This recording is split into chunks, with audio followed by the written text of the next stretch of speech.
Cahaya menyilaukan dari lampu-lampu kristal raksasa mengalir ke bawah, memantul di lantai marmer yang dipoles hingga berkilau seperti cermin di ballroom Hotel Grand Imperial Nusantara. Malam itu, atmosfer dipenuhi oleh keharuman ribuan bunga segar yang ditata dengan indah untuk menyambut para tamu terhormat dalam malam gala peringatan ulang tahun berdirinya kerajaan perhotelan terbesar di negeri ini. Alunan musik klasik yang dibawakan oleh orkestra simfoni mengalun lembut di seluruh ruangan, memanjakan telinga para hadirin yang mengenakan gaun malam dan setelan tuxedo mewah. Orang-orang saling bertukar sapa dengan senyum sosialita yang terlatih sempurna, sementara para tokoh masyarakat kelas atas dan pebisnis besar dengan antusias mendiskusikan urusan dan keuntungan mereka. Alina Suryawijaya, seorang wanita dengan wajah yang tenang namun memiliki keanggunan yang memesona dan sulit untuk dialihkan, masuk ke dalam ballroom tanpa suara. Ia mengenakan gaun sutra biru tua yang sekilas tampak sederhana. Tak ada taburan berlian di tubuhnya seperti para sosialita lain di ruangan itu. Namun, potongan gaun yang sempurna dan kualitas kain terbaik menonjolkan dirinya sebagai pribadi dengan selera yang dalam dan berkelas, yang tidak perlu menarik perhatian murahan. Alina mengamati seisi ruangan dengan tatapan yang sulit dibaca. Ia bukan orang asing di sini. Setiap sentimeter persegi dari Hotel Grand Imperial Nusantara dibangun dengan keringat, darah, dan pengorbanan luar biasa dari dirinya dan suaminya, yang bersama-sama membangun imperium ini dari nol. Namun, malam ini, ia memilih untuk tetap berada di bayang-bayang, membiarkan suaminya seorang diri tampil sebagai tuan rumah perayaan.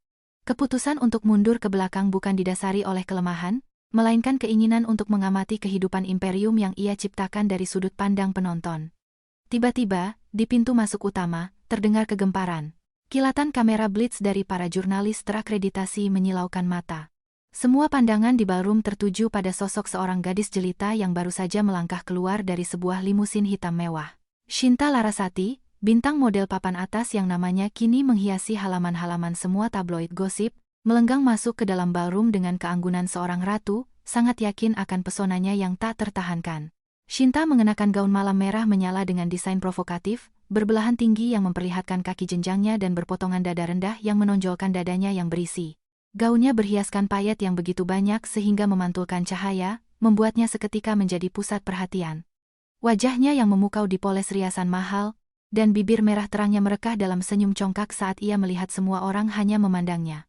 Ia tahu betul, malam ini ia bukan sekadar tamu. Ia adalah seseorang yang istimewa, yang memiliki kekuasaan atas orang yang memegang kekuasaan tertinggi di ruangan ini. Alina mengamati pemandangan itu dengan perasaan hampa yang mutlak. Sudah lama ia mendengar desas-desus tentang hubungan rahasia suaminya dengan model ini, tetapi ia terus diam.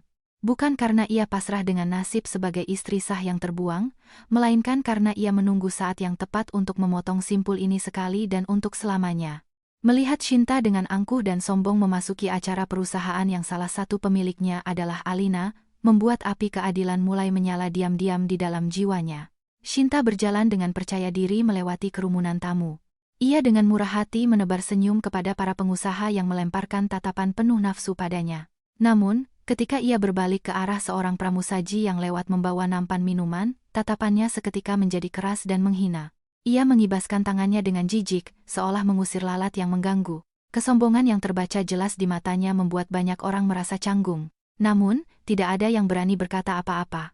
Semua takut pada pengaruh orang yang berdiri di belakangnya. Di antara kelompok istri-istri konglomerat Jakarta yang berdiri tak jauh dari situ, bisik-bisik pun dimulai. Banyak yang mengenali Shinta sebagai wanita yang digosipkan menjalin hubungan dengan Direktur Utama, Baskara Aditama. Rumor bahwa ia bisa menggantikan posisi istri sah semakin santer, dan kemunculannya di acara sepenting ini dengan gaun yang paling provokatif hanya menambah minyak ke dalam api, memberikan bobot pada gosip itu. Sepertinya, Shinta memang menginginkan hal ini. Ia ingin menyatakan kepada semua orang siapa dirinya dan posisi apa yang akan ia ambil. Alina menyesap anggur merahnya perlahan. Rasa pekatnya membantunya mengembalikan kesadaran ke masa kini. Yang melukainya bukanlah fakta perselingkuhan suaminya, melainkan kekecewaan mendalam karena suaminya membiarkan wanita sejenis ini merusak reputasi perusahaan yang mereka bangun bersama. Membiarkan seorang simpanan berperilaku seperti nyonya rumah di acara bergengsi perusahaan. Ini adalah kesalahan manajemen yang tidak bisa lagi diabaikan oleh Alina. Sementara Shinta tertawa genit di tengah kepungan para pengusaha muda, Alina memperhatikan bagaimana sang model sesekali melirik ke panggung utama, seolah menantikan kemunculan seseorang yang akan mengukuhkan statusnya secara final. Ambisi yang menyala terang di matanya hanya menimbulkan rasa kasihan bagi Alina. Gadis ini tidak tahu betapa rapuhnya kekuasaan yang didapat melalui ranjang seorang pria, dan betapa sakitnya jatuh ketika saatnya tiba. Suasana di ballroom menjadi lebih hidup ketika pembawa acara mengumumkan bahwa dalam beberapa menit, Direktur Utama, Bhaskara Adhitama, akan naik ke panggung untuk memberikan pidato sambutan dan berterima kasih kepada para tamu. Shinta segera melesat keluar dari lingkarannya dan berjalan lurus menuju panggung. Ia tanpa sungkan menerobos kerumunan tamu VVIP untuk mendapatkan tempat yang paling terlihat, berharap saat Bhaskara naik ke panggung, pandangan pertamanya akan jatuh padanya, dan ia akan tersenyum kepadanya. Dengan demikian secara publik mengumumkan hubungan mereka. Perilaku tidak sopan Shinta ini menimbulkan ketidaksenangan di antara banyak tamu terhormat yang ia dorong. Namun, karena penampilannya yang cantik dan statusnya sebagai kesayangan Direktur Utama, semua terpaksa menelan amarah mereka. Alina mengamati semuanya dari kejauhan. Ia meletakkan gelasnya di atas meja, merapikan gaun birunya, dan bersiap untuk melangkah masuk ke dalam lingkaran kepalsuan itu. Bukan untuk membuka diri, tetapi untuk melihat dengan mata kepalanya sendiri, sampai batas mana kejatuhan moral ini akan berlanjut. Ketika Alina melangkah keluar dari bayang-bayang, aura keagungan yang terpancar darinya membuat orang-orang tanpa sadar menoleh. Meskipun gaunnya tampak sederhana dibandingkan gaun-gaun mewah lainnya, langkahnya yang mantap dan dagunya yang sedikit terangkat menunjukkan kekuatan besar yang tersembunyi di dalam dirinya. Beberapa manajer puncak hotel yang telah lama bekerja di sana mengenalinya dan hendak mendekat untuk menyapa, tetapi Alina melemparkan tatapan peringatan kepada mereka. Memahami isyarat itu, mereka membungkuk hormat dan mundur dengan bijaksana. Alina berhenti tidak jauh dari tempat Shinta berdiri. Ia mendengar sang model membentak seorang pramusaji yang tidak sengaja meneteskan sedikit air ke ujung gaunnya. Suara melengking yang menghujani karyawan malang itu dengan makian seketika merusak atmosfer mewah malam itu. Alina sedikit mengerutkan kening karena jijik. Pramusaji yang pucat pasi itu gemetar ketakutan dan terus-menerus membungkuk, memohon maaf. Ini adalah kesalahan kedua yang dilakukan Shinta dalam waktu kurang dari 1 jam. Menindas orang yang tak berdaya di rumah Alina adalah sesuatu yang tidak akan ia toleransi. Di Hotel Grand Imperial Nusantara, ada aturan baku, perlakukan karyawan seperti anggota keluarga. Dan fakta bahwa seseorang berani menggunakan kekuasaan semuanya untuk menghina stafnya di tempat ini adalah penghinaan paling keji bagi sang pemilik sejati. Alina melangkah maju lagi untuk memastikan ia mendengar setiap kata dan melihat setiap tindakan musuhnya. Shinta tidak berhenti. Ia menunjuk-nunjuk wajah pramusaji itu, menghujaninya dengan kata-kata kotor dan mengancam bahwa Bhaskara akan memecatnya saat itu juga begitu ia muncul. Para tamu di sekitar mulai berbisik lebih keras, seseorang bahkan mengeluarkan ponsel untuk merekam kejadian itu secara diam-diam. Alina melihat bencana bagi citra perusahaan sedang terjadi di depan matanya, tetapi ia tetap tenang, menunggu momen yang sempurna. Turun tangan sekarang mungkin bisa menghentikan skandal itu, tetapi membiarkan Shinta menunjukkan wajah aslinya sampai akhir akan jauh lebih bermanfaat untuk rencananya di masa depan. Akhirnya, manajer ballroom berlari ke tempat kejadian, mencoba menenangkan situasi. Ia berbicara dengan sangat sopan, memohon agar Shinta tenang. Namun, semakin ia mencoba meredakan suasana, semakin Shinta menjadi-jadi dan bertindak lebih agresif. Ia melipat tangan di dada, mendongakkan hidungnya, dan menatap manajer itu dengan pandangan menghina, lalu dengan suara keras menyatakan bahwa gaun malam yang ia kenakan harganya lebih mahal dari gaji manajer itu selama setahun penuh. Alina menghela napas pelan, takjub pada kebodohan gadis itu. Ia tahu persis berapa harga gaun itu dan siapa yang membayarnya. Rekening rahasia tempat Bhaskara mentransfer uang untuk membiayai simpanannya berada di bawah pengawasan ketat Departemen Audit Internal, yang melapor langsung kepada Alina. Setiap rupiah yang dihabiskan untuk menciptakan citra indah Shinta adalah bukti penting yang dikumpulkan Alina dengan cermat, menunggu hari pembalasan. Di tengah hiruk-pikuk lokal itu, musik menjadi lebih pelan, dan lampu di panggung menyala lebih terang tanda bahwa bagian resmi akan segera dimulai. Shinta mendengus, berpaling dari manajer dan pramusaji, lalu mengarahkan pandangannya ke panggung, meninggalkan karyawan malang itu berdiri dengan air mata malu di matanya. Alina sejenak bertemu pandang dengan pramusaji itu dan memberinya senyum menguatkan, sebelum kembali fokus pada punggung Shinta yang menjulang di depannya. Ini baru permulaan dari malam yang panjang. Alina tahu bahwa konfrontasi yang sesungguhnya akan segera terjadi, dan ketika itu terjadi, topeng palsu Shinta akan dirobek bukan dengan kekuatan fisik, tetapi dengan kebenaran yang paling menyakitkan. Alina menggenggam clutch kecilnya lebih erat. Ekspresi matanya berubah dari acuh tak acuh menjadi sekeras batu karang. Ia siap menghadapi badai besar yang akan menerpa hidupnya. Gemuruh suara di ballroom sedikit mereda.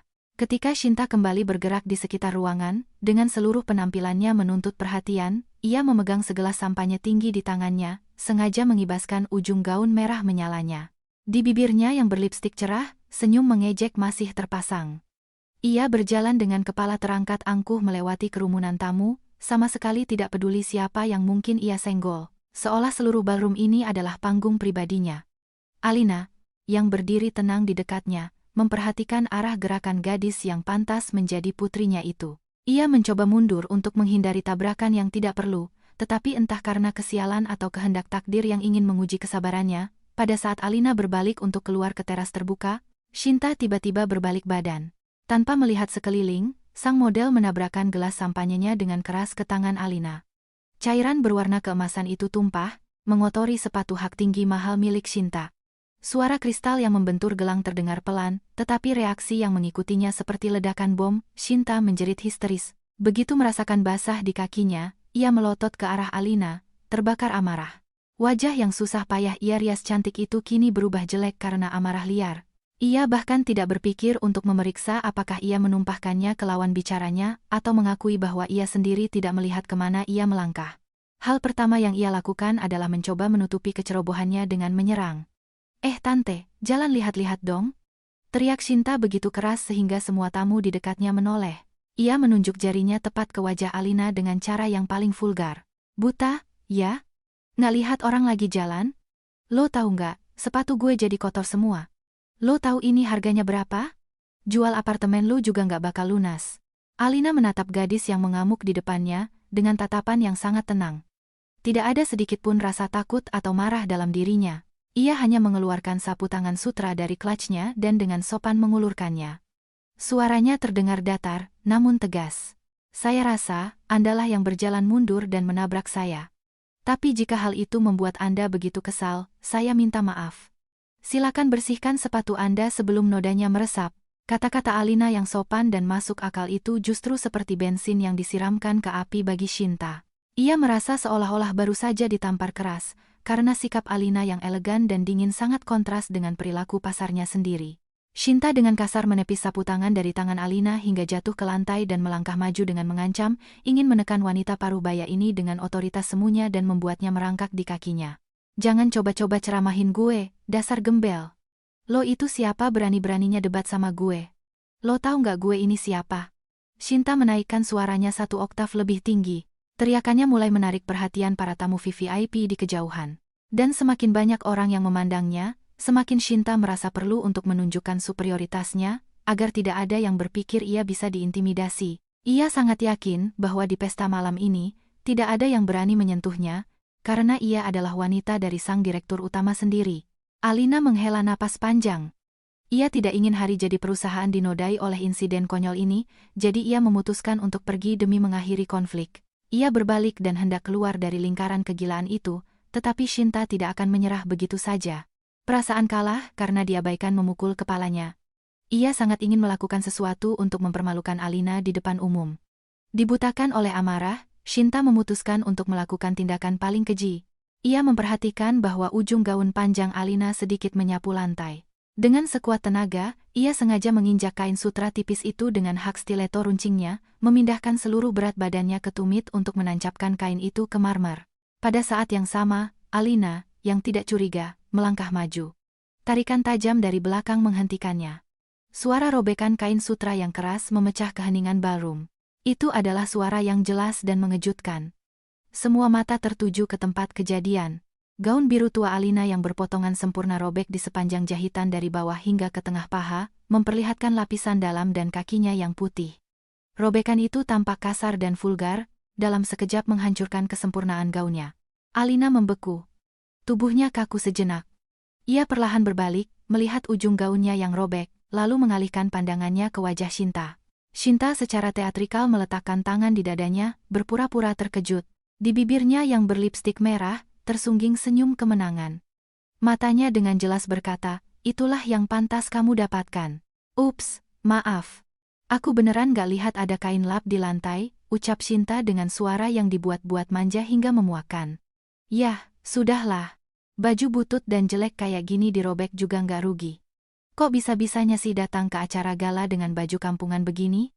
Memalukan banget. Gelombang bisik-bisik menyebar di seluruh ruangan. Banyak yang mulai mendiskusikan apa yang terjadi. Ada yang menatap Alina dengan kasihan, yang lain terkikik pelan mendengar kata-kata Shinta, terutama mereka yang hanya menilai dari penampilan dan tidak mengerti apa-apa tentang selera sejati. Mereka tidak tahu bahwa gaun yang robek itu dibuat dari kain songket antik buatan tangan oleh pengrajin dari Palembang, berharga fantastis, dan merupakan karya eksklusif dari seorang desainer legendaris. Shinta mengeluarkan segepok uang 100 ribuan dari clutch mewahnya dan dengan kurang ajar melemparkannya ke dada Alina. Uang itu beterbangan dan perlahan jatuh ke lantai seperti daun-daun kering di musim gugur.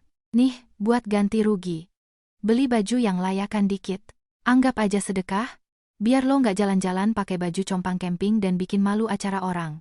Tindakan Shinta adalah penghinaan paling keji terhadap martabat manusia. Suasana di ballroom menjadi sangat tegang.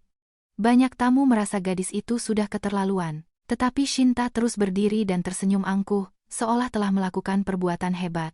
Ia melihat sekeliling, berharap mendengar sorakan dukungan, tetapi yang ia temui hanyalah keheningan yang mencekam dan kecanggungan dari orang-orang di sekitarnya.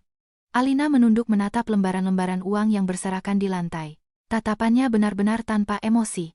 Ia tidak membungkuk untuk mengambilnya, tidak berteriak atau membuat keributan seperti yang diharapkan Shinta. Ketenangan Alina pada saat itu terlihat 100 kali lebih menakutkan daripada histeria apapun. Ia perlahan mengangkat kepalanya dan kembali menatap mata Shinta. Dan kali ini, tatapannya berubah. Menjadi dingin dan tajam seperti pisau silet, siap mengiris daging hingga ke tulang. Anda benar-benar berpikir uang ini bisa membeli tanggung jawab Anda?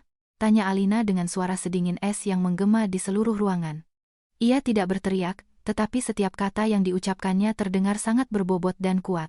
Anda merusak barang berharga orang lain, lalu melemparkan recehan seolah kepada pengemis. Apakah begitu cara orang yang mendapat didikan baik berperilaku? Shinta sejenak terkejut oleh perlawanan yang begitu tajam. Ia sama sekali tidak menyangka wanita dengan penampilan biasa ini berani menentangnya. Shinta mendongakkan dagunya, mencoba menekan rasa takut yang mulai tumbuh di hatinya. Jangan coba-coba sok pintar di sini. Lo pikir gembel kayak lo bisa punya baju mahal? Lihat diri lo, paling beli barang murahan ini di Tanah Abang. Ambil uang lo dan enyah dari sini sebelum gue panggil satpam dan lo diseret keluar. Ancaman Shinta sama sekali tidak menakuti Alina. Ia berdiri di bawah sorotan ratusan mata dengan keagungan seorang ratu yang terhina namun tidak patah. Alina sedikit merapikan ujung gaunnya yang robek agar terlihat lebih sopan, lalu menatap lurus ke dalam jiwa Shinta, seolah melihat tembus kebusukan hatinya. Mungkin di mata Anda, gaun ini terlihat biasa saja, ucap Alina perlahan, menekankan setiap kata. Tetapi nilainya bukan pada harganya, melainkan pada siapa yang mengenakannya. Dan orang seperti Anda, bahkan jika mengenakan gaun termahal di dunia, tidak akan pernah bisa menyembunyikan keburukan jiwa Anda. Saya tidak butuh uang Anda.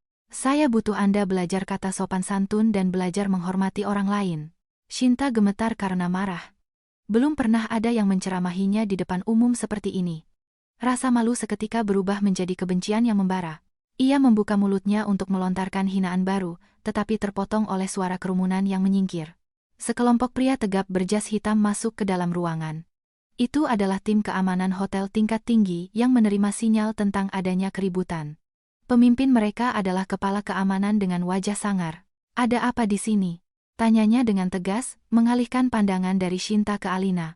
Ia belum memahami detailnya, tetapi melihat gaun Alina yang robek dan lembaran uang 100 ribuan yang berserakan di lantai, ia langsung tahu telah terjadi sesuatu yang luar biasa. Masalahnya adalah, ia mengenali Shinta, tamu penting direktur utama, tetapi wajah wanita bergaun biru itu sama sekali tidak ia kenal. Shinta langsung sadar bahwa ini adalah kesempatannya untuk membalikan keadaan. Dalam sekejap, ia mengganti topeng amarahnya dengan citra korban yang malang. Air mata menyembur dari matanya, dan ia menunjuk Alina dengan tangan gemetar. Pak Victor, tolong. Wanita gila ini menyerang saya. Dia sengaja menabrak saya. Sakit sekali rasanya. Lalu dia mulai memeras uang dari saya. Saya kasih, tapi dia lempar ke lantai dan mulai memaki-maki saya. Saya takut sekali. Pertunjukan teatrikal Shinta menimbulkan kebingungan di antara banyak saksi mata, tetapi tidak ada yang berani maju dan membela kebenaran. Semua orang tahu betul, berurusan dengan wanita direktur utama di wilayahnya sendiri bukanlah ide yang cerdas. Alina menyaksikan sandiwara menyedihkan ini dengan penghinaan yang mendalam. Ia tidak membela diri atau berdebat. Ia hanya berdiri dan menunggu, untuk melihat apakah masih ada setetes keadilan di hotel ini, atau kegelapan telah menelannya sepenuhnya. Kepala keamanan menatap Alina dengan pandangan yang berbeda. Sekarang ia melihatnya sebagai pengganggu ketertiban yang harus segera disingkirkan untuk menyelamatkan pesta. "Anda, silakan ikut kami," katanya dengan kasar, bahkan tanpa mencoba mendengarkan versi cerita Alina. "Demi menjaga ketertiban, kami terpaksa meminta Anda untuk meninggalkan area hotel." Alina tersenyum tipis di sudut bibirnya. Dalam senyum itu tercampur kepahitan dan cemoohan terhadap sistem yang telah membusuk. Ia mengerti bahwa saat ini kata-katanya tidak ada artinya melawan pengaruh simpanan kesayangan, tetapi ia siap mundur satu langkah untuk mempersiapkan serangan yang menghancurkan. Pengusiran dari hotel miliknya sendiri malam ini akan menjadi pelajaran termahal dalam hidup para karyawan ini dan gadis itu. Pelajaran yang akan mereka ingat selamanya. Keheningan yang menyelimuti ballroom megah itu sangat kontras dengan kemeriahan yang baru saja terjadi. Ini adalah keheningan yang berat dan menekan, di mana napas orang di sebelah pun bisa terdengar. Alina berdiri tak bergerak di tengah kepungan para penjaga keamanan. Di wajahnya masih tidak ada ketakutan atau kepanikan, meskipun perintah kasar dari kepala keamanan baru saja dilontarkan. Ia hanya menatap para pria tegap itu dengan tatapan begitu berwibawa sehingga mereka menjadi ragu dan tidak berani mendekat. "Saya akan pergi sendiri. Tidak perlu menyentuh saya," kata Alina dengan nada datar namun mutlak, terdengar seperti perintah seorang panglima yang tidak menerima bantahan. Tatapan yang ia berikan pada kepala keamanan membuat hawa dingin merayap di punggung pria itu. Ini bukan tatapan korban yang terpojok. Ini adalah tatapan seseorang yang memegang semua kartu as, dan dengan kasihan mengamati kesalahan fatal orang lain. Shinta, yang berdiri di belakang dengan tangan terlipat di dada, menyeringai puas melihat musuhnya diusir. Ia mendengus pelan dan, sambil berpaling ke teman-teman palsunya, para sosialita, ia nyeletuk, "Nah, lihat kan. Cuma bisa buka mulut doang. Begitu urusan serius, langsung ciut. Tempat ini untuk kaum elit, bukan tempat umum buat gembel-gembel kayak dia." Kata-kata berbisanya memancing tawa kecil dari para penjilatnya, tetapi tamu-tamu lain merasa sangat tidak nyaman dengan adegan menjijikkan ini. Saat Alina hendak berbalik dan pergi, terdengar langkah-langkah tergesa-gesa. Dari kerumunan, muncul Victor Wijoyo, manajer umum Hotel Grand Imperial Nusantara.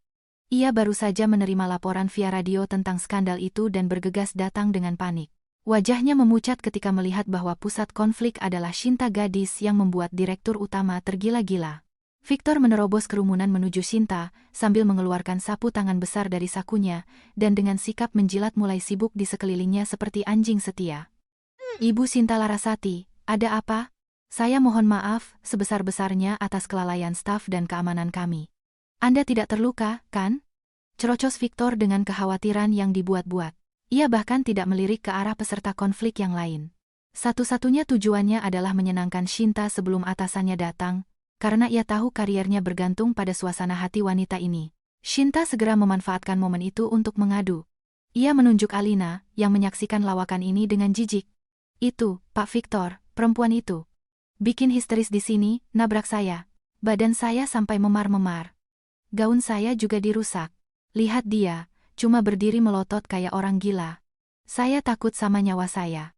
Kalau Mas Bas tahu, kalian semua bisa habis sama dia." Nama Baskara bekerja seperti mantra yang membuat Victor bergidik.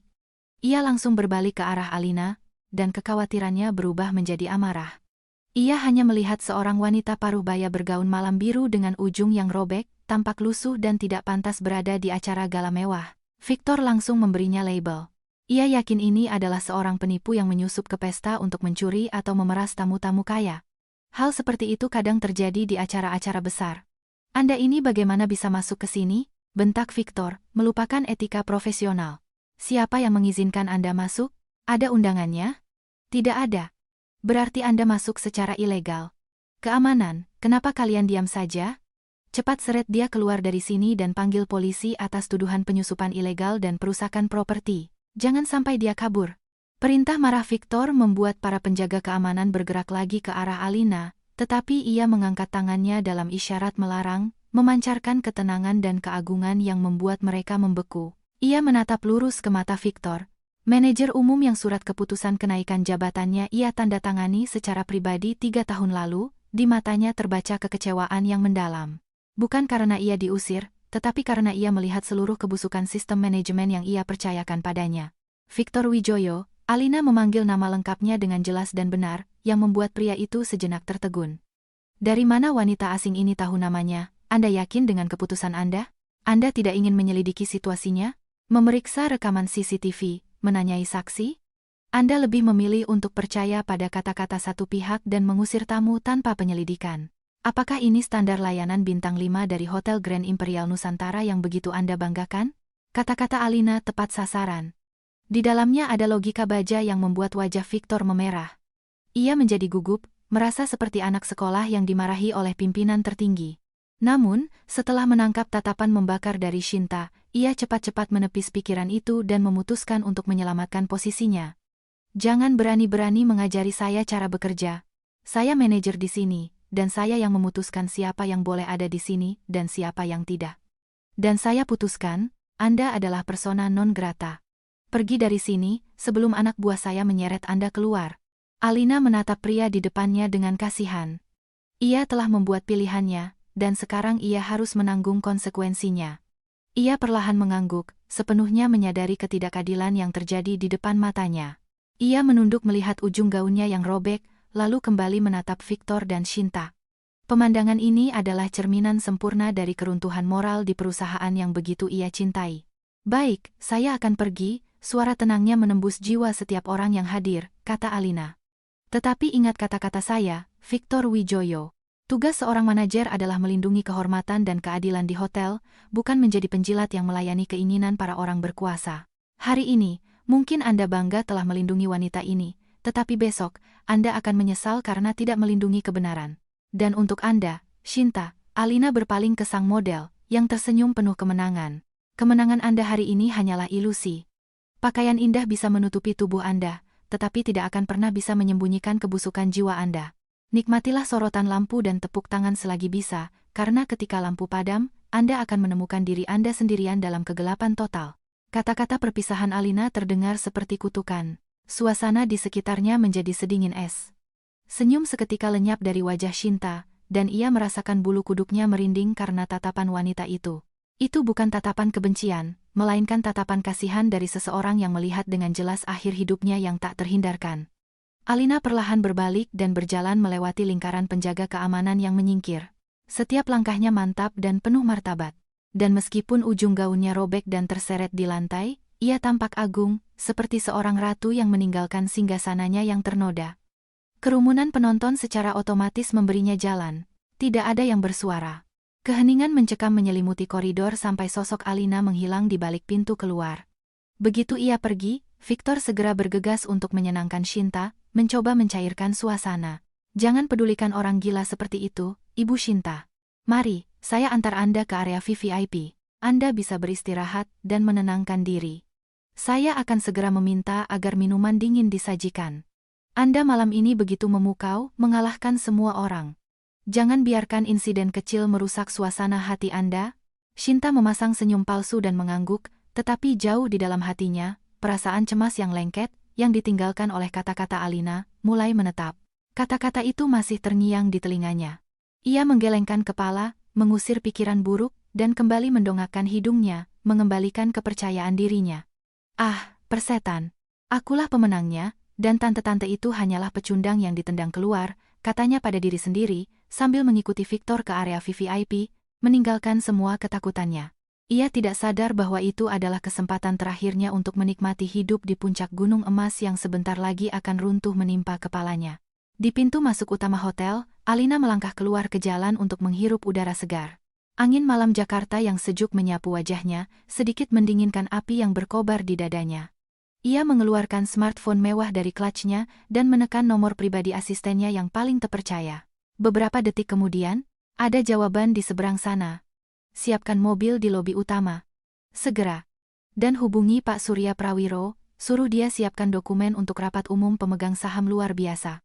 Besok pagi saya akan ada di kantor, perintah Alina dengan nada yang berubah total.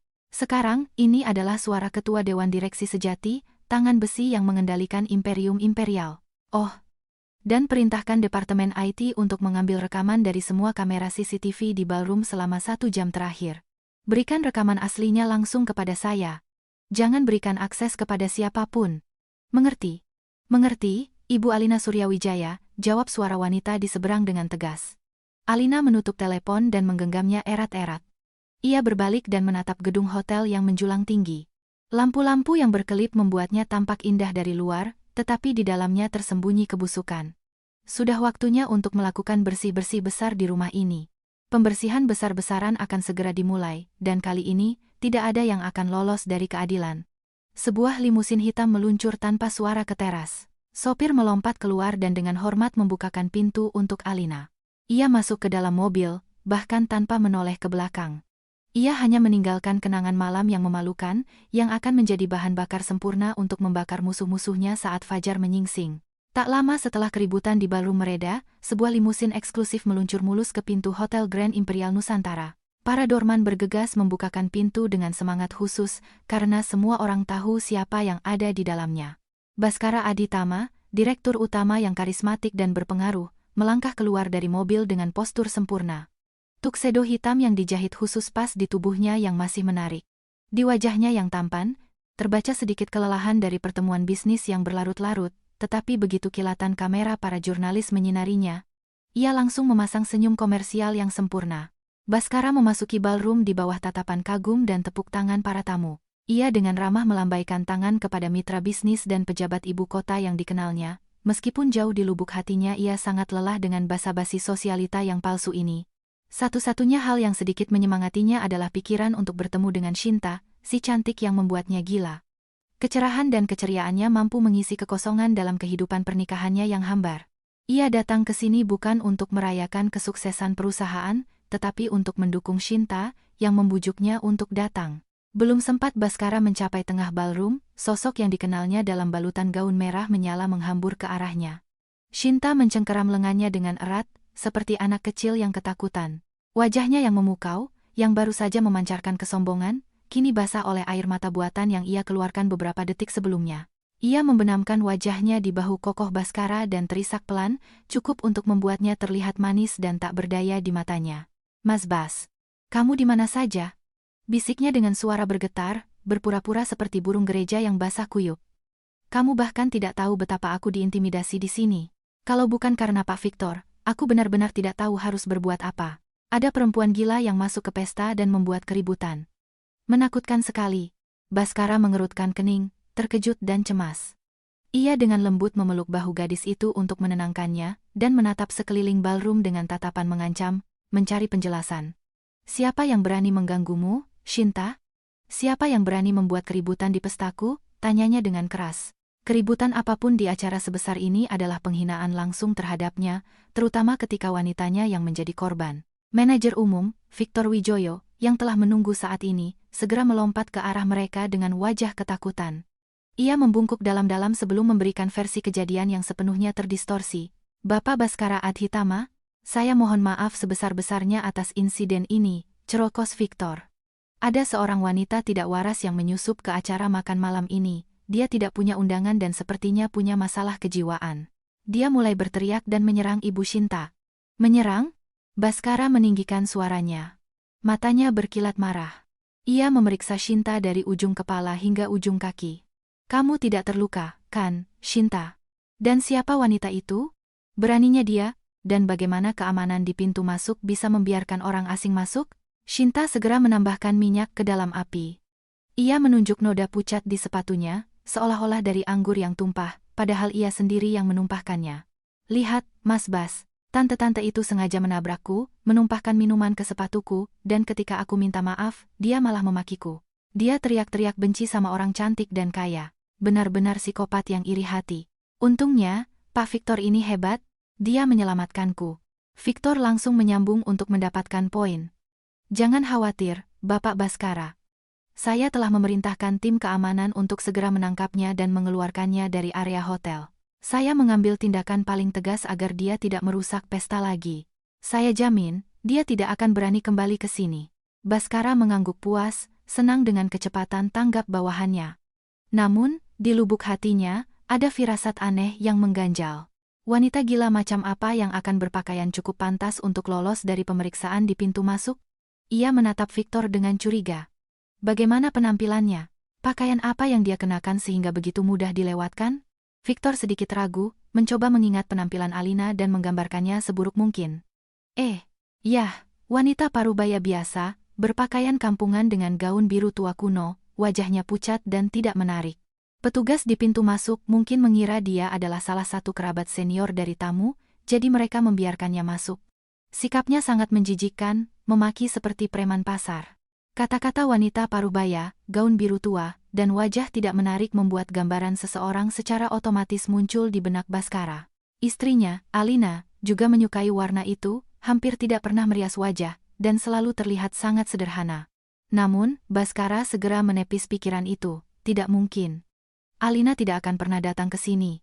Dia benci acara sosialita, menjalani kehidupan yang tertutup, dan tentu saja tidak akan memulai pertengkaran di tengah perjamuan. Istrinya yang membosankan itu pasti sedang di rumah dengan buku, seperti setiap malam. Pasti itu adalah seorang penipu yang mencari sponsor kaya atau penggemar gila. Baskara membuat kesimpulan tergesa-gesa untuk segera menutup topik yang tidak menyenangkan itu. Ia tidak ingin omong kosong ini merusak malamnya. Baguslah dia diusir.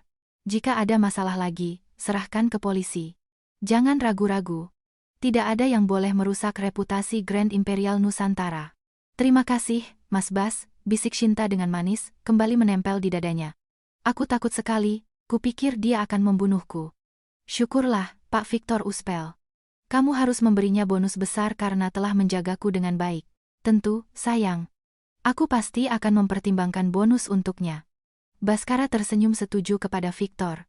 Manajer itu tersenyum lebar dan menghamburkan ucapan terima kasih, tidak menyadari bahwa ia tidak mendapatkan tiket menuju kehidupan bahagia, melainkan tiket sekali jalan ke dasar neraka saat kebenaran terungkap. Setelah menyelesaikan masalah itu, Baskara membawa Shinta ke dalam ballroom, dengan sopan menyapa para tamu.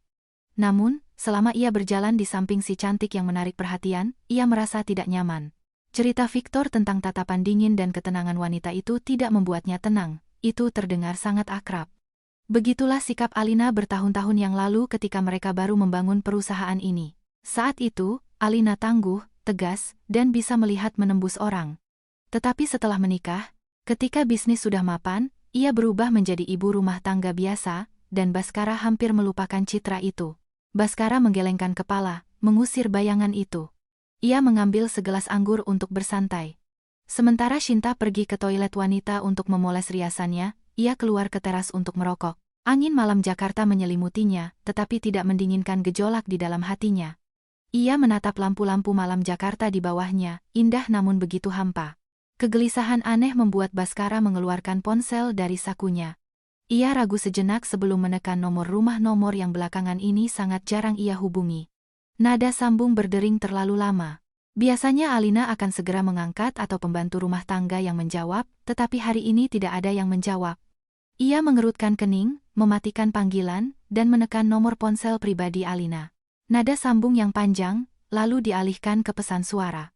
Keheningan di seberang sana memperkuat kecemasannya. Ia belum pernah khawatir jika tidak bisa menghubungi istrinya, karena ia selalu patuh menunggunya di rumah. Tetapi hari ini, keheningan ini terasa berat dan menakutkan. Apakah dia sudah tahu? Terlintas di benaknya, tetapi ia segera menepis pikiran itu. Alina hidup di dunianya yang sempit. Dari mana ia tahu tentang hubungannya dengan Shinta? Mungkin dia hanya tertidur atau sedang mandi. Bas! Suara ceria Shinta membuyarkan lamunannya. Ia mendekat dari belakang, memeluknya, dan meletakkan dagunya di bahunya. Kenapa kamu berdiri di sini dalam gelap? Ayo masuk, lagu favoritku sedang dimainkan. Aku mau menari. Baskara memasukkan ponsel ke sakunya, berbalik, dan memaksakan senyum untuk menyembunyikan kecemasannya. Ayo. Malam ini aku akan memenuhi semua keinginanmu. Ia merangkul pinggangnya dan membawanya kembali ke dunia cahaya, musik, dan keceriaan, meninggalkan kegelapan dan keheningan di belakang. Tidak tahu bahwa keheningan itu adalah sinyal badai yang mendekat, yang akan segera menyapu bersih semua yang telah ia bangun. Di ballroom, para tamu menatap pasangan Baskara dan Shinta dengan kekaguman dan iri. Mereka tampak seperti pasangan yang sempurna, Baskara yang berpengaruh dan Shinta yang mewah. Tetapi di bawah bungkus yang berkilauan itu, sebuah retakan yang dalam sudah mulai melebar. Baskara mencoba bersenang-senang, tetapi ia tidak bisa menghilangkan perasaan bahwa ia terus-menerus diawasi oleh sepasang mata. Mata yang penuh dengan kedinginan dan kekecewaan. Ia beberapa kali menoleh, tetapi hanya melihat senyum palsu dari orang-orang di sekitarnya. Pesta berlanjut hingga lewat tengah malam. Orkestra terus bermain, menidurkan kewaspadaan orang-orang dalam ilusi kebahagiaan, tetapi Baskara merasa semakin dingin. Ia mulai minum lebih banyak dari biasanya untuk menekan kecemasannya, sampai kesadarannya mulai kabur. Ia tertawa terbahak-bahak mendengar lelucon bodoh Shinta, tetapi matanya tetap kosong. Ketika tiba waktunya untuk pulang, Baskara mengantar Shinta yang mabuk ke mobilnya. Ia mencium keningnya dan berjanji akan datang ke apartemennya di SCBD besok. Shinta tersenyum bahagia dan melambaikan tangan padanya. Ia menganggap dirinya sebagai pemenang dalam permainan ini, tidak menyadari bahwa permainan yang sebenarnya bahkan belum dimulai. Baskara mengantar mobilnya dengan tatapannya, lalu masuk ke mobilnya sendiri. Ia harus kembali ke rumah yang sudah lama ia anggap hanya sebagai tempat untuk tidur. Tetapi hari ini, ia sangat takut untuk kembali dan menghadapi kekosongan, atau sesuatu yang jauh lebih menakutkan. Limusin itu meninggalkan area hotel dan melaju ke arah Menteng. Baskara bersandar di kursi dan menutup matanya. Peristiwa hari itu berputar di kepalanya. Shinta yang menangis, Victor yang menjilat, cerita tentang wanita misterius bergaun biru. Ia berharap ketika ia kembali, ia akan menemukan Alina tertidur pulas di tempat tidur, dan malam ini akan terasa seperti mimpi buruk, tetapi takdir tidak begitu berbaik hati padanya. Baskara tidak tahu bahwa kepulangannya malam ini akan menjadi titik balik dalam hidupnya, dan wanita yang menunggunya di sana bukan lagi istrinya yang patuh, melainkan seorang ratu yang berkuasa, siap menjatuhkan hukuman pada pengkhianat. Matahari pagi menembus tirai tebal di kamar tidur sebuah rumah mewah di kawasan Menteng. Baskara terbangun dengan sakit kepala yang parah. Efek alkohol yang diminumnya masih beredar di dalam darah. Seperti biasa, ia meraba sisi lain tempat tidur, berharap merasakan tubuh hangat istrinya. Namun, tangannya hanya menemukan kekosongan dan kain spray sutra yang dingin dan terpasang sempurna. Seolah tidak ada yang tidur di sana semalam. Baskara membuka matanya dengan cepat. Kenangan malam sebelumnya membanjiri otaknya yang meradang. Ia duduk tegak dan melihat sekeliling. Semua barang berada di tempatnya, tetapi suasana di kamar tidur terasa sangat mati. Ia memanggil nama Alina dengan keras, tetapi hanya dengungan pelan AC yang menjawab. Ia bangkit dari tempat tidur dan turun ke lantai pertama, berharap menemukan istrinya di dapur atau sedang minum kopi di beranda. Tetapi rumah itu sunyi. Para asisten rumah tangga yang biasanya sibuk membersihkan, berdiri di sudut dapur dengan kepala tertunduk. Melihat Baskara, kepala ART dengan canggung mendekatinya dan menyerahkan sebuah amplop putih. "Ibu pergi pagi-pagi sekali, Bapak Baskara," lapornya pelan. "Beliau bilang tidak perlu menyiapkan sarapan untuk Bapak dan meminta saya untuk memberikan ini. Katanya ada urusan mendesak dan beliau tidak akan pulang untuk beberapa waktu. Beliau meminta Bapak untuk menjaga diri." Dengan tangan gemetar, Baskara mengambil amplop itu. Ia merobeknya dengan cepat. Di dalamnya ada selembar kertas kecil dengan tulisan tangan Alina yang rapi. "Aku butuh waktu untuk memikirkan hubungan kita. Semoga kamu bahagia dengan pilihanmu. Sementara itu, jaga perusahaan. Jangan biarkan siapapun menghancurkan apa yang telah kita bangun." Catatan singkat itu dipenuhi hawa dingin yang membuat Baskara merasa membeku. Ia mencoba meneleponnya, tetapi ponselnya tidak aktif. Pada saat yang sama, di sebuah gedung pencakar langit di SCBD, di lantai paling atas tempat firma hukum pribadi dan perusahaan induk yang mengelola aset pribadi keluarga berada, Alina duduk di kursi kulit hitam besar. Di hadapannya terbentang pemandangan panorama Jakarta di pagi hari. Hari ini, ia tidak berpakaian seperti ibu rumah tangga biasa. Ia mengenakan setelan bisnis putih yang dijahit sempurna. Rambut panjangnya diikat rapi, dan riasan tipis membuat wajahnya tampak berwibawa dan kuat. Bapak Surya Prawiro, seorang pria parubaya, pengacara utamanya dan orang paling terpercaya, duduk di seberangnya. Di sampingnya ada 3 auditor senior. Meja itu dipenuhi tumpukan map tebal, dan layar laptop menampilkan grafik keuangan yang rumit. Suasana di ruang rapat sangat tegang dan profesional, kontras yang tajam dengan sandiwara kemarin di hotel. "Saya sudah mengumpulkan semua bukti seperti yang Anda minta, Ibu Alina," kata Bapak Surya, menggeser tablet ke arahnya. "Ini adalah video dari kamera CCTV di acara gala semalam. Kami mendapatkan file aslinya, gambarnya sangat jernih. Tidak ada yang bisa memutarbalikkan kebenaran." Alina menatap layar. Video itu dengan jelas merekam segalanya. Bagaimana Shinta sengaja menabraknya, bagaimana ia berpura-pura tersandung, dan momen ketika ia dengan sekuat tenaga menginjak ujung gaunnya dengan tumit dan merobeknya. Sudut kamera menangkap apa yang tidak dilihat oleh petugas keamanan dan Victor, tetapi menjadi bukti sempurna untuk eksekusi publik di kalangan masyarakat kelas atas. Simpan ini di tempat yang aman. Jangan dipublikasikan dulu, perintah Alina dengan tenang. Kita akan menggunakannya pada saat yang tepat. Sekarang masyarakat ada di pihak aktris murahan itu. Biarkan dia menikmati kemenangannya. Semakin tinggi dia naik, semakin parah tulangnya patah saat jatuh. Baik, Bu. Dan mengenai transaksi keuangan yang Anda curigai, tim audit telah menemukan pelanggaran serius. Auditor senior itu memperbaiki kacamatanya dan membuka sebuah map tebal.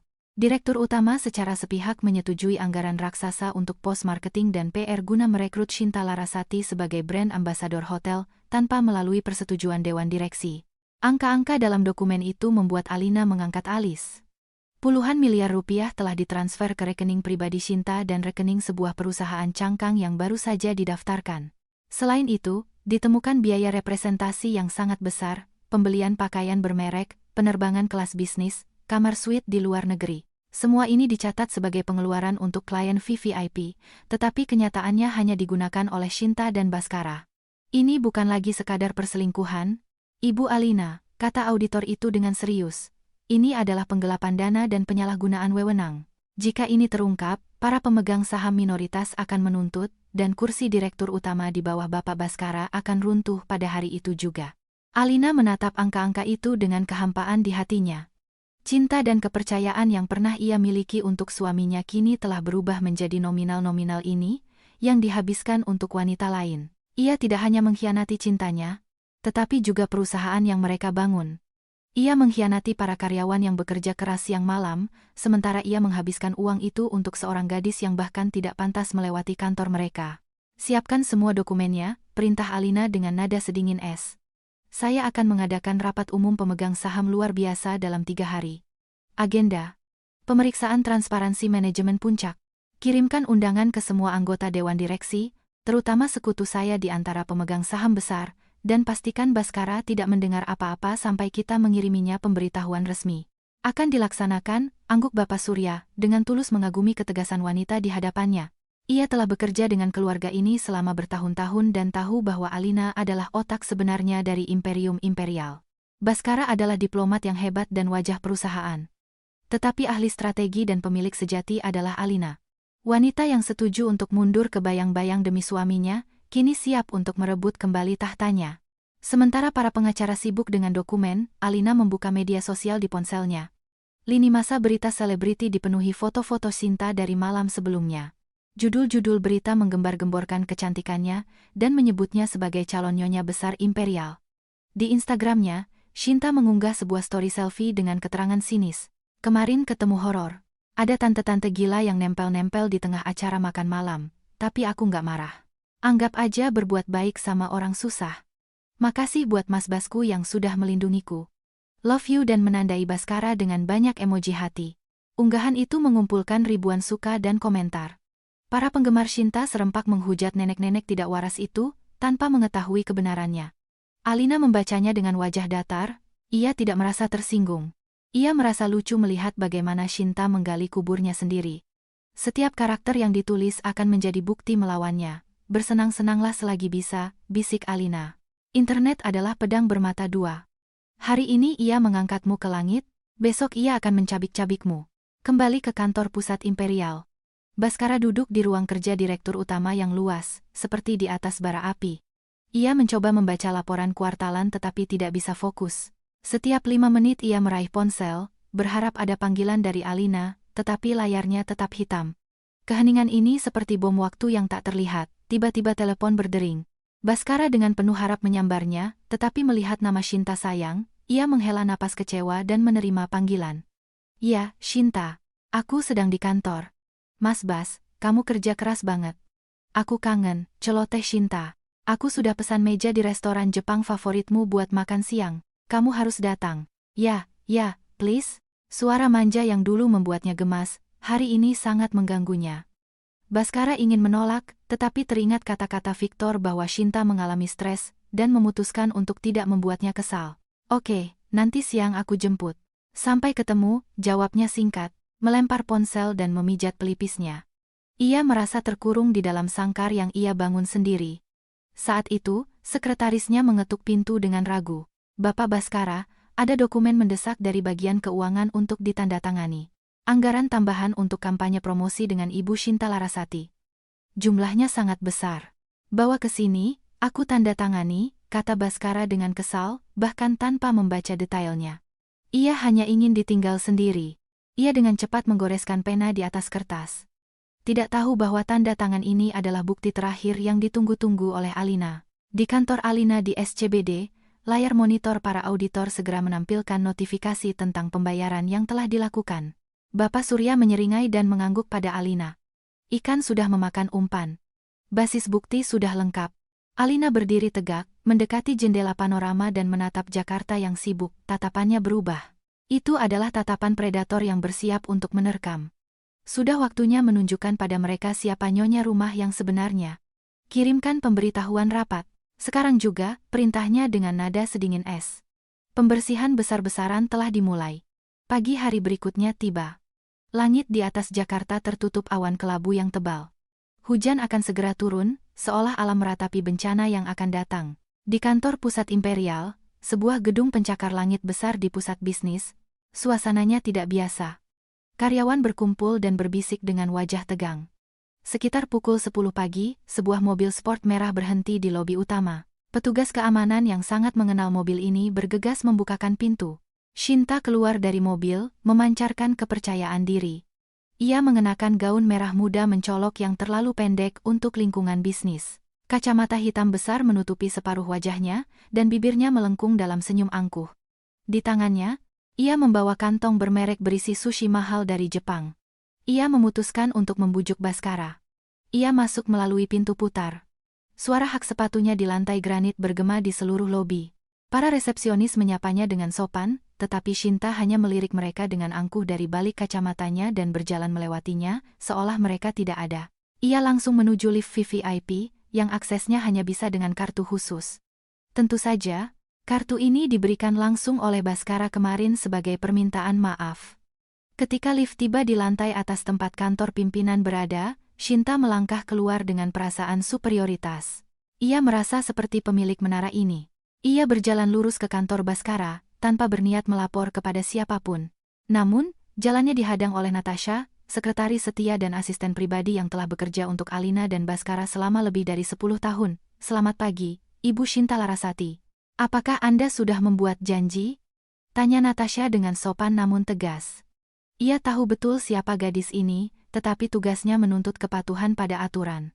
"Bapak Baskara sedang ada panggilan video internasional yang penting, mohon menunggu di ruang tunggu. Saya akan memberitahunya begitu beliau selesai." Shinta melepas kacamatanya dan menatap Natasha dengan tatapan mematikan. Ia benci jika ada yang menentangnya, terutama dari kalangan bawahan. "Kamu itu siapa berani-beraninya menghalangi jalanku?" teriaknya dengan nada jijik. "Aku datang untuk bertemu Mas Bas, dan aku tidak butuh janji temu. Minggir, aku akan menunggu di kantornya. Dia sendiri yang bilang aku boleh datang kapan saja." "Mohon maaf, Ibu Shinta, tapi ini adalah peraturan perusahaan." Natasha tetap pada pendiriannya, nyaris tidak bisa menahan rasa jijiknya. Perintahnya jelas. Jangan ada yang mengganggu selama negosiasi berlangsung. Mohon tunjukkan rasa hormat pada proses kerja. Kata hormat membuat Shinta naik pitam. Ia merasa itu adalah sindiran terhadap insiden memalukan kemarin. Ia membanting kantong sushi ke meja Natasha dengan keras. "Jangan coba-coba menceramahiku, dasar sekretaris bodoh. Kamu pasti antek-antek istri tuanya itu, kan? Sengaja bikin aku kesal. Tahu tidak siapa yang berkuasa di sini sekarang? Minggir dari jalanku." Teriakan Shinta bahkan menembus pintu tebal kantor Baskara. Ia terpaksa mematikan mikrofon pada panggilan internasionalnya dan menghela napas dengan kesal. Ia sudah meminta Shinta untuk tidak datang di pagi hari. Baskara membuka pintu dan melihat Shinta sedang berteriak pada Natasha, yang berdiri dengan gigi terkatup. "Ada keributan apa ini?" bentak Baskara, mencoba menahan amarah. Shinta segera berlari ke arahnya, bergelayut di lengannya, dan mulai menangis. "Mas Bas, sekretarismu ini menghinaku. Dia tidak mengizinkanku menemuimu," dia kasar. "Dia bilang aku ini bukan siapa-siapa. Aku hanya membawakanmu makanan, tapi dia merendahkanku." Natasha menatap atasannya, mengharapkan keadilan. Ia telah melayani keluarga ini selama 10 tahun dengan setia. Bapak Baskara, saya hanya mengikuti instruksi Anda untuk tidak diganggu. Shinta tidak membiarkannya selesai. Dia bohong? Bas. Pecat dia. Pecat dia sekarang juga. Atau aku yang pergi. Dia bekerja untuk istri tuamu. Dia membocorkan informasi padanya. Baskara mengalihkan pandangannya dari Natasha ke Shinta. Ia tahu Natasha adalah karyawan yang sangat baik, tetapi ia begitu lelah dengan masalah sehingga ia hanya menginginkan ketenangan. Ia mengambil keputusan yang paling pengecut. Natasha, pulanglah, katanya pelan, membuang muka. Istirahatlah selama seminggu sampai semuanya tenang, nanti HRD akan mencari pengganti. Natasha terpaku. Ia tidak percaya bahwa atasan yang ia hormati menukarnya dengan wanita histeris ini hanya demi ketenangannya sendiri. Bapak Baskara. Tapi saya tidak melakukan apa-apa. Suara Natasha bergetar karena sakit hati yang luar biasa. Saya bilang pulang. Teriak Baskara, kehilangan kendali. Laksanakan perintah sebelum saya benar-benar memecatmu. Pergi dari sini. Shinta tersenyum penuh kemenangan. Ia menatap Natasha dengan hina. Dengar? Kumpulkan barang-barangmu dan enyah sana. Dan serahkan kartu aksesmu. Aku sendiri yang akan mencari sekretaris yang lebih baik. Natasha, sambil menahan air mata, diam-diam mengumpulkan barang-barangnya, membungkuk sebagai tanda perpisahan, dan pergi. Semua karyawan lain duduk terpaku di depan monitor mereka, takut bahkan untuk mengangkat kepala. Namun, baik Baskara maupun Shinta tidak tahu bahwa semua yang baru saja terjadi disiarkan melalui kamera tersembunyi langsung ke laptop Alina. Ia duduk dengan wajah yang benar-benar datar, tetapi di matanya berkobar api amarah.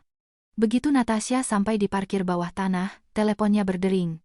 Di layar tertera nama Ibu Alina Suryawijaya. Natasha mengangkat telepon dengan takut. Ibu Alina. Saya dipecat. Maafkan saya. Aku melihat semuanya, Natasha. Kamu melakukan hal yang benar. Suara Alina lembut namun sekeras baja. Hapus air matamu dan dengarkan aku. Kamu tidak dipecat. Mulai detik ini, aku memindahkanmu ke staf pribadiku. Gaji 2 kali lipat, dan kamu akan memiliki misi penting. Besok, kamu akan kembali ke kantor ini, bukan sebagai sekretaris yang diusir, tetapi sebagai asisten pribadi ketua dewan direksi.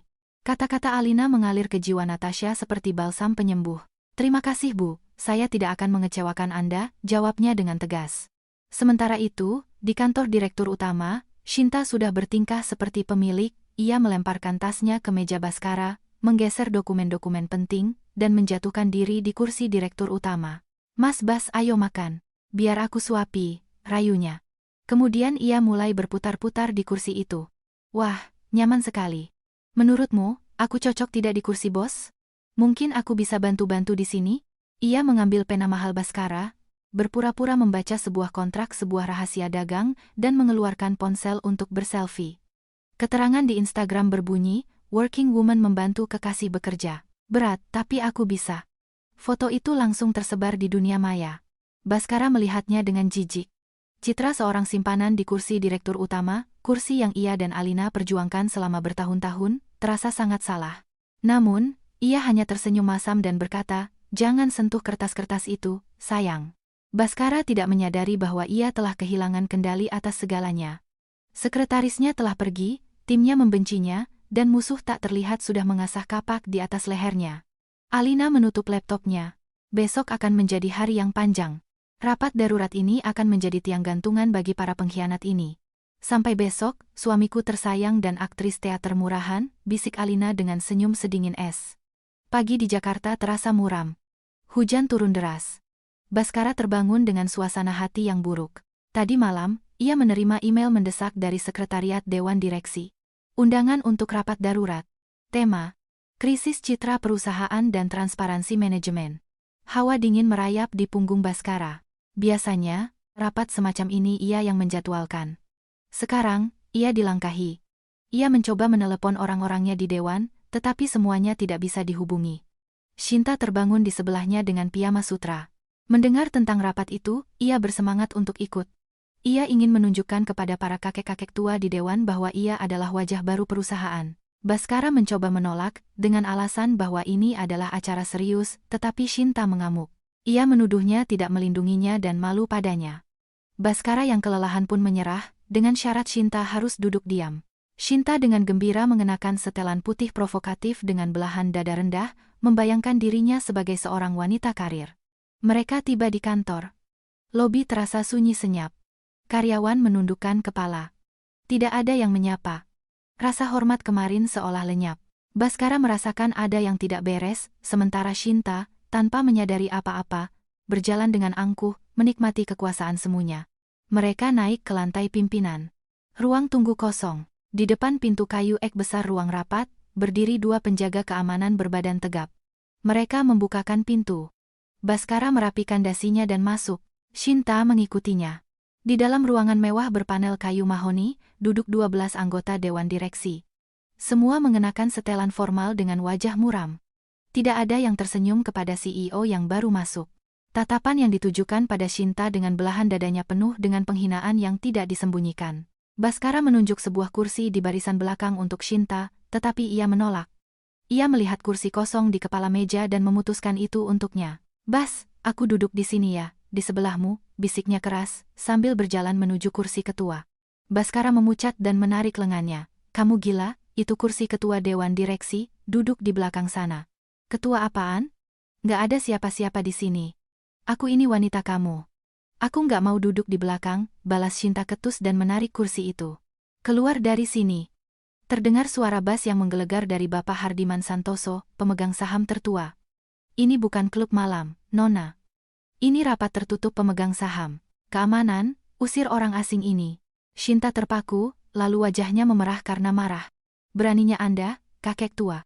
Saya ini pacar direktur utama." "Bas, bilang padanya." Ruangan itu diselimuti keheningan yang membunuh. Bhaskara berdiri dengan kepala tertunduk, tidak berani menatap Bapak Hardiman.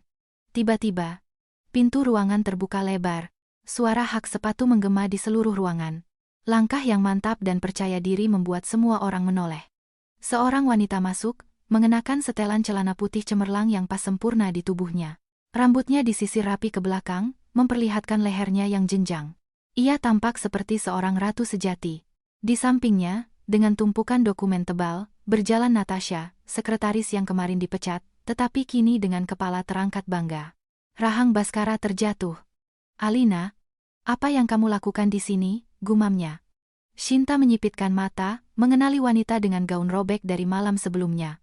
"Oh, datang juga dia. Mau minta ganti rugi buat kain rombengnya itu?" dengus Shinta. "Keamanan, usir dia." Alina bahkan tidak meliriknya. Ia berjalan melewati Bhaskara dan Shinta yang terpaku, berhenti di kursi di kepala meja yang coba diduduki sang model, dan meletakkan tangannya yang anggun di atasnya. Kursi ini sudah lama kosong. Suara merdunya bergema di seluruh ruangan. Ia menatap para direktur, dan mereka semua serentak berdiri, menyambutnya dengan hormat. Bhaskara dan Shinta tetap berdiri membeku. "Selamat pagi, bapak-bapak. Mohon maaf atas keterlambatannya," kata Alina dengan senyum sempurna. "Hari ini, saya, Alina Suryawijaya, selaku Ketua Dewan Direksi dan pemegang saham pengendali dari Holding Imperial, secara pribadi membuka rapat umum pemegang saham luar biasa ini." Kata-kata itu menyambar seperti petir. Bhaskara terhuyung dan menabrak meja. Kakinya tidak kuat menopang tubuhnya. Ia lupa. Selama bertahun-tahun berkuasa, ia lupa bahwa 60% saham perusahaan adalah milik istrinya. Itu adalah warisannya, dan ia hanyalah seorang manajer bayaran. Shinta berdiri dengan mulut ternganga, tubuhnya gemetar hebat. Wanita yang ia sebut gembel tua ternyata adalah pemilik sejati dari semua kekayaan ini. Alina dengan anggun duduk di kursi ketua, menyilangkan kakinya, dan menatap pasangan yang gemetar di ujung meja. "Silakan duduk, Tuan Direktur Utama. Dan Anda juga, tamu kehormatan kami." Alina menunjuk ke kursi-kursi itu. "Ada banyak hal yang perlu kita bicarakan, terutama tentang harga gaun malam." Bhaskara ambruk di kursinya. Shinta, yang masih tidak percaya, ikut duduk di sebelahnya. "Bas, ini bercanda kan?" bisiknya histeris. "Bilang kalau kamu yang berkuasa di sini. Kamu kan CEO. Usir dia." Bapak Hardiman menatap gadis itu dengan jijik. Sayang sekali kecantikan tidak selalu disertai dengan kecerdasan. Direktur utama hanyalah seorang karyawan. Pemilik sebenarnya duduk di kepala meja. "Diam dan dengarkan, kalau kamu mau keluar dari sini dengan selamat." Alina memberi isyarat kepada Natasha. Natasha menyalakan proyektor.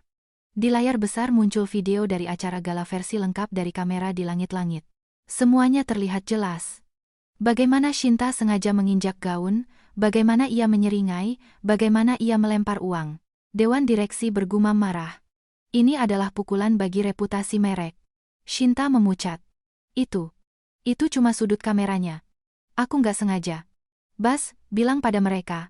Tapi Baskara diam, meringkuk di kursinya. Alina menghentikan video pada momen pelemparan uang. Anda bilang gaun saya murah dan jelek. Anda tidak tahu bahwa ini adalah songket antik buatan tangan oleh pengrajin dari Palembang di sebuah sanggar bersejarah. Ditenun selama setahun penuh. Ini adalah pusaka keluarga. Harga pasarnya minimal 10 miliar rupiah. Shinta menjerit. 10 miliar? Pandangannya menjadi gelap. Seluruh tabungannya tidak akan cukup untuk menutupi setengahnya. Tapi itu urusan pribadi, lanjut Alina dengan dingin. Natasha mengganti slide. Di layar muncul tabel dengan angka-angka merah, dan ini yang tidak akan saya maafkan pencurian. 60 miliar rupiah telah ditarik dari rekening perusahaan dengan dalih anggaran PR dan ditransfer ke rekening pribadi Shinta Larasati serta perusahaan cangkangnya.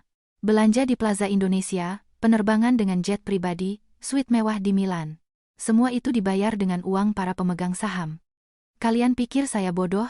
Atau bapak-bapak di sini makan rumput? Baskara berkeringat dingin. Alina, dengarkan dulu. Itu adalah strategi marketing baru. Shinta sangat populer. Cukup mengasihani dirimu dan berbohong, Baskara, potong Alina. Buktinya ada di sini. Transaksi, kwitansi, tiket. Shinta gemetar, menyadari bahwa ia terancam penjara. Ia mencengkeram lengan Baskara. Lakukan sesuatu. Kamu kan yang mengizinkan. Itu uangmu. Selamatkan aku. Kata-katanya adalah paku terakhir di peti mati Baskara. Para direktur menatap Baskara dengan rasa jijik yang tak terselubung. Diam, Shinta. Kamu hanya memperburuk keadaan. Bentak Baskara. Alina melempar sebuah map tebal ke depan Baskara. Ini adalah surat pemutusan semua kontrak dengan Shinta Larasati. Segera, pengacara kami akan mengajukan gugatan padanya untuk ganti rugi reputasi dan pengembalian semua dana yang diperoleh secara ilegal. Dengan denda, totalnya sekitar 60 miliar rupiah. 60 miliar? Teriak Shinta histeris. Ia melompat, menunjuk-nunjuk Alina. Kamu gila. Aku tidak akan memberikan apapun. Bas, suruh istrimu yang sakit itu berhenti, atau aku akan membocorkan semua aib kalian ke media. Silakan, cibir Alina. Semakin banyak Anda bicara, semakin dalam Anda menggali lubang untuk diri sendiri. Dan untuk Anda, Baskara Aditama, Alina menatap suaminya dengan mata kosong. Anda dinonaktifkan dari jabatan direktur utama selama penyelidikan internal berlangsung. Anda dilarang mengakses manajemen dan aset perusahaan. Baskara seolah kempis. Dunianya runtuh. Alina, kamu tidak bisa melakukan ini padaku. Aku suamimu. Kamu berhenti menjadi suamiku saat kamu membawa perempuan jalang ini untuk menginjak-injak martabatku di hotelku sendiri. Masalah pribadi akan kita selesaikan di pengadilan. Di sini, ini urusan bisnis. Alina memberi isyarat. 4 penjaga keamanan masuk ke ruangan. Keluarkan Shinta dari gedung ini, dan pastikan kakinya tidak pernah menginjak tempat ini lagi. Jika melawan, serahkan ke polisi. Tidak. Lepaskan. Bas, tolong. Jerit Shinta saat para penjaga memegang lengannya. Ia meronta, tetapi diseret keluar. Jeritan histerisnya bergema di koridor, mengejutkan para karyawan. Citra sosialita glamornya lenyap tak berbekas. Ia diseret seperti sampah. Ruangan itu kembali hening. Alina merapikan blazernya dan menatap para direktur. Mohon maaf atas sirkus ini. Kita punya banyak pekerjaan. Mari kita lanjutkan ke agenda berikutnya, menyelamatkan reputasi Imperial dan menunjuk PLT, Direktur Utama. Baskara duduk hancur, menyadari bahwa ia telah kehilangan berlian sejati demi segenggam kaca palsu, dan harga dari kesalahan ini sangatlah mahal. Di luar, hujan deras mengguyur, mengubah langit Jakarta menjadi kanvas kelabu. Di pintu masuk utama gedung pencakar langit, terjadi kekacauan. Keamanan melempar Shinta ke aspal yang basah. Salah satu sepatunya terlempar ke genangan air. Kemewahannya lenyap tak berbekas. Rambutnya lepek, riasan mahalnya luntur menjadi aliran kotor di wajahnya. Belum sempat ia bangkit, ia disilaukan oleh kilatan kamera. Alina telah memastikan media mendapatkan bocoran yang tepat. Para jurnalis mengerubungi Shinta, menyodorkan mikrofon ke wajahnya. Shinta, benarkah Anda dipecat karena penggelapan dana? Benarkah Anda merusak rumah tangga direktur? Bagaimana komentar Anda tentang video di hotel? Shinta histeris, menutupi wajahnya dengan tangan. Pergi kalian. Aku akan menuntut kalian. Bas, tolong.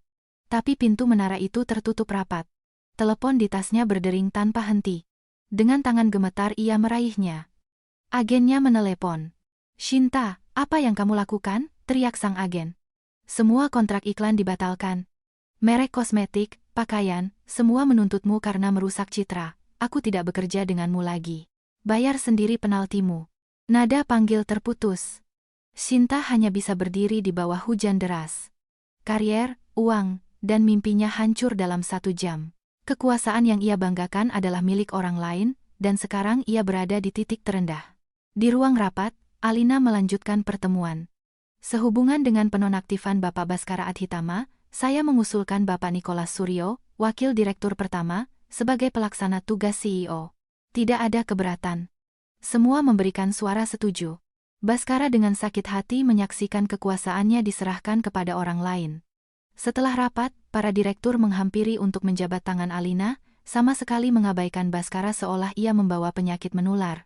Ketika semua orang telah pergi, Baskara mendekati istrinya. "Alina, kita perlu bicara. Aku akan jelaskan. Aku salah langkah, tapi aku tidak ingin menghancurkan perusahaan. Beri aku kesempatan. Ayo kita pulang." Alina berbalik. Tatapannya benar-benar mati. "Pulang?" tanyanya dingin. "Maksudmu rumah di Menteng itu? Itu adalah harta bawaanku sebelum menikah. Pengacaraku sudah mengajukan gugatan cerai dan melarangmu mendekati rumah itu. Kamu punya waktu 24 jam untuk mengemasi barang-barangmu." "Cerai?" Baskara memucat dan hampir jatuh.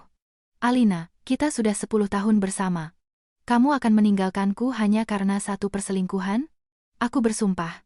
Aku tidak akan menyentuhnya lagi. Aku akan berubah." Alina tersenyum pahit. "Kamu masih tidak mengerti. Ini bukan tentang perselingkuhan. Ini tentang pengkhianatan. Kamu mencuri uangku, membiarkan jalang itu menginjak-injak namaku. Kamu tidak mencintaiku, dan kamu tidak mencintai perusahaan ini. Kamu hanya mencintai dirimu sendiri. Kamu menukar orang yang selalu melindungimu dengan barang murahan." Ia mendekat. "Kamu tidak punya apa-apa lagi, Baskara. Tidak ada jabatan, tidak ada uang, tidak ada kehormatan. Kamu sendiri yang menghancurkannya. Pergi dari perusahaanku. Keamanan sudah menunggu di bawah." Baskara mencoba memegang tangannya, tetapi Natasha menghalangi jalannya. "Silakan keluar, Bapak Baskara. Jangan paksa kami memanggil keamanan untuk menggotong Anda seperti Shinta." Kata-kata dari mantan sekretarisnya menjadi pukulan terakhir. Baskara dengan patuh berjalan gontai ke pintu keluar, membungkuk. Di lantai dasar, di depan matanya, kunci mobil dinas Maybachnya disita. Mantan bos yang maha kuasa itu melangkah keluar ke tengah hujan dan berjalan untuk mencari taksi biasa, pemandangan yang menyedihkan bagi para wartawan. Sementara itu, di apartemen mewah di SCBD yang disewa Baskara untuk Shinta, petugas pengadilan dan pengacara Alina sudah mengganti kunci. Shinta, yang berhasil sampai di sana, mendapati kartunya diblokir. Ia menggedor pintu sambil menangis histeris, tetapi para tetangga hanya mengintip dengan sinis. Rekeningnya dibekukan, mobil sportnya disita. Kini ia terancam hukuman penjara. Tidak ada satupun sponsor kaya yang mau berurusan dengannya. Di kantor di lantai atas, Alina menatap keluar jendela melihat hujan yang mulai reda. "Ibu Alina," kata Natasha pelan, "pusat pers sudah siap. Para jurnalis menunggu pernyataan Anda." Alina mengangguk, menarik napas dalam-dalam. Ia lelah, tetapi urusannya belum selesai. "Ayo, Natasha. Setelah badai, matahari akan selalu terbit. Hari ini kita membersihkan kotoran. Besok, pohon ini akan kembali berbunga." Ia berjalan menyusuri koridor dengan kepala terangkat. Ia bukan lagi korban atau istri yang malang. Ia adalah maharani dari imperiumnya, siap membawa kapalnya menuju masa depan yang baru. Sinar matahari pagi menembus sisa-sisa awan di atas Jakarta. Di sebuah ruang interogasi yang sempit dan pengap di kantor polisi, duduklah Shinta. Tak ada lagi sisa dari model glamor itu. Rambutnya kusut, wajahnya yang pucat membeku dalam topeng keputusasaan. Pengacara yang ditunjuk negara di sebelahnya menghela napas panjang sambil membolak-balik berkas tebal. Tuduhannya sangat berat. Penggelapan dana dalam jumlah besar, pemalsuan dokumen, perusakan properti. Bukti-bukti yang diajukan oleh pengacara imperial sangat kuat. Utang hampir 60 miliar rupiah adalah vonis mati, ia tidak akan bisa melunasinya seumur hidup. Tidak ada yang datang membantunya. Teman-temannya berpaling, internet mengutuknya. Ia akhirnya mengerti rasanya jatuh dari puncak langsung ke jurang. Pada saat yang sama, di sebuah motel murah di pinggiran kota, Baskara terbangun. Kepalanya pusing karena vodka murahan. Ia meraih ponsel, berharap ada keajaiban, tetapi hanya melihat notifikasi dari bank tentang pemblokiran semua kartu kreditnya. Di cermin kamar mandi, seorang pria yang menua 10 tahun menatapnya. Ia mengumpulkan sisa uang tunainya dan pergi ke kantor tempat di mana ia dulu adalah seorang raja. Memasuki menara imperial, ia disambut dengan tatapan menghina dari petugas keamanan. Ia dipaksa mengisi izin masuk harian dengan KTP. Itu adalah penghinaan yang tak tertahankan. Di lantai pimpinan, pekerjaan berjalan seperti biasa. Natasha menyambutnya tanpa rasa takut dengan sikap dingin profesional. Silakan masuk.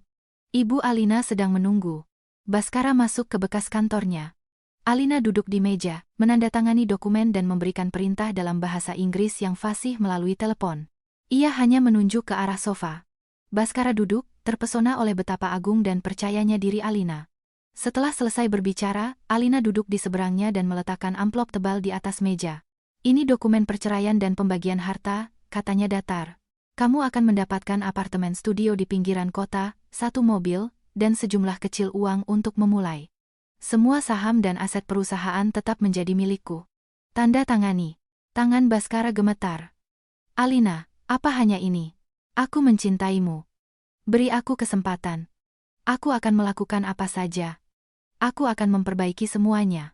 Sudah terlambat, Baskara. Alina menatapnya dengan kasihan yang lelah. Cangkir yang pecah bisa dilem, tetapi retakannya akan tetap ada. Kamu menghancurkan kepercayaan. Kamu tidak hanya mengkhianatiku, tetapi juga ribuan orang yang bekerja di sini.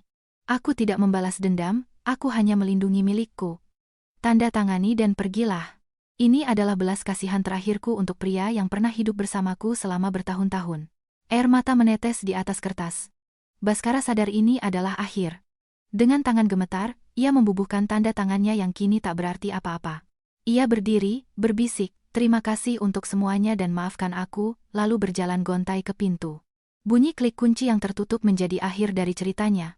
Alina menghela napas, bersandar di sofa, dan menutup matanya. Beban yang luar biasa berat terangkat dari pundaknya. Ia merasakan perasaan bebas dan kekuatan diri yang memabukkan. Ketukan di pintu memecah lamunannya. Ibu Alina, senyum Natasha yang masuk. Dewan direksi dan manajemen puncak menunggu Anda di aula besar. Semua orang antusias dengan struktur manajemen baru Anda. Alina balas tersenyum, merapikan blazernya, dan mendekati cermin. Dari sana, yang menatapnya bukanlah seorang istri yang tertindas, melainkan seorang wanita karir yang kuat. Ayo, Natasha. Di aula, ia disambut dengan tepuk tangan meriah. Ia memberikan pidato yang cemerlang, menetapkan arah baru menuju transparansi dan kepedulian terhadap karyawan. Bulan-bulan berlalu. Imperial di bawah kepemimpinan Alina berkembang pesat.